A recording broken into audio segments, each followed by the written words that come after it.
രാഖി എല്ലാ വിഭാഗം ആൾക്കാരെയും ഒരുമിപ്പിക്കുന്ന വാക്കുകളായിരുന്നു APJ അബ്ദുൽ കലാമിൻ്റെത് നമ്മൾ നേരത്തെ പറഞ്ഞു. അതായത് എല്ലായ്പ്പോഴും ഒരു ക്ലാസ്സിൽ ബാക്ക് ബെഞ്ചിൽ ഇരിക്കുന്നവർ കുഴപ്പക്കാരാണ്, മോശക്കാരാണ്, പഠിക്കാത്തവരാണെന്നൊക്കെ പരക്കെ പറയാറുണ്ട്. പക്ഷെ അങ്ങനെയല്ല. അതെ, പക്ഷെ അങ്ങനെയല്ല. ഒരു രാഷ്ട്രത്തിന്റെ തലച്ചോർ അത് ബാക്ക് ബെഞ്ചിലാണ് എന്ന് പറഞ്ഞത് എത്രയോ ഉദാഹരണ സഹിതമായിരുന്നു. അപ്പോൾ അങ്ങനെ ഒരു മഹാനുഭാവൻ നമ്മൾ നേരത്തെ തുടക്കത്തിൽ പറഞ്ഞതുപോലെ ആ മനുഷ്യൻ്റെ ഓർമ്മകൾക്ക് 11 ആണ്ട് തികയുകയാണ്. സ്വന്തം ജീവിതം ഒരു തലമുറയെ മുഴുവൻ സ്വപ്നം കാണാൻ പഠിപ്പിച്ച യുഗപുരുഷനാണ് APJ അബ്ദുൽ കലാം. ഭാരതത്തിൻ്റെ മിസൈൽ മാനും മുൻ രാഷ്ട്രപതിയുമായ ഡോക്ടർ APJ അബ്ദുൽ കലാം വിട പറഞ്ഞിട്ട് ഇന്ന് 11 വർഷം. ശാസ്ത്രജ്ഞൻ, അധ്യാപകൻ, രാഷ്ട്രപതി എന്നീ നിലകളിലെയും ഭാരതത്തിൻ്റെ വളർച്ചയ്ക്ക് നിർണായക സംഭാവനകൾ നൽകിയ മഹാനുഭാവനാണ് ഡോക്ടർ കലാം. 2015 ജൂലൈ 27 ഷില്ലോങ് IIM-ൽ വിദ്യാർത്ഥികൾക്ക് ക്ലാസ് എടുക്കുന്നതിനിടെ ഹൃദയാഘാതം സംഭവിക്കുകയായിരുന്നു.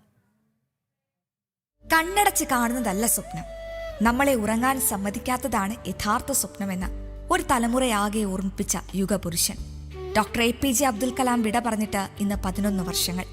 അസാധ്യമെന്ന് കരുതിയതിനെയെല്ലാം സ്വന്തം കഠിനാധ്വാനം കൊണ്ട് കീഴടക്കി ഭാരതത്തെ ലോകത്തിന്റെ നെറുകയിലെത്തിച്ച മഹാൻ. 1931 ഒക്ടോബർ 15 തമിഴ്നാട്ടിലെ രാമേശ്വരത്ത് ഒരു സാധാരണ തോണിക്കാരന്റെ മകനായി ജനിച്ച അബുൽ പക്കീർ ജൈനുലാബ്ദീൻ അബ്ദുൽ കലാം എന്ന ബാലൻ ദാരിദ്ര്യത്തോട് പടവെട്ടിയാണ് വിദ്യാഭ്യാസം പൂർത്തിയാക്കിയത്. പുലർച്ചെ എഴുന്നേറ്റ് പത്രവിതരണം നടത്തി തനിക്ക് പഠിക്കാനുള്ള വഴി തനിയെ കണ്ടെത്തിയ ആ കുട്ടി പിൽക്കാലത്ത് ഭാരതത്തിന്റെ ഭാവി തന്നെ തിരുത്തി എഴുതുമെന്ന് ആരും കരുതിയിരുന്നില്ല. വിണ്ണിലെ നക്ഷത്രങ്ങളെ സ്വപ്നം കണ്ട കലാം ISRO-യിലും DRDO-യിലും ഭാരതത്തിന്റെ അഭിമാന പദ്ധതികളുടെ അമരക്കാരനായി.